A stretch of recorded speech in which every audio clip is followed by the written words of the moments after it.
एक बार की बात है, एक छोटे से गांव में एक चालाक बिल्ली मौसी रहती थी। वह गांव के एक बड़े मकान में रहती और दिन भर रसोई में दूध की खुशबू सूंघती रहती। उसी घर की दीवारों में एक परिवार चूहों का भी रहता था। उनमें सबसे शरारती था छोटा चूहा मोंटी।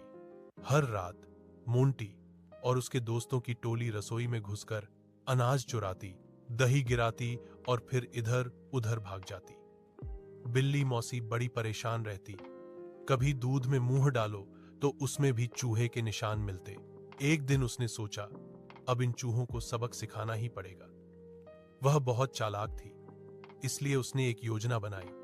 उसने दरवाजे पर झूठ मूठ की नींद का नाटक किया। मोंटी बोला, दोस्तों देखो, मौसी सो गई हैं, चलो अब खुलकर खेलें। वे सब बाहर निकले और रोटी का टुकड़ा उठाने ही वाले थे कि तभी बिल्ली मौसी उछली और बोली, म्याऊं, पकड़े गए तुम। सारे चूहे भागे पर मोंटी नहीं बच पाया। मौसी ने उसे पकड़ लिया।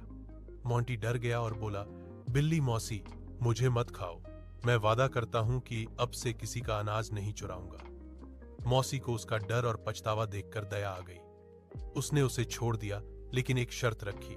अब मोंटी बाकी चूहों को भी समझाए कि चोरी बुरी बात है। उस दिन से सारे चूहे सुधर गए। घर की रसोई में अब सब शांत था।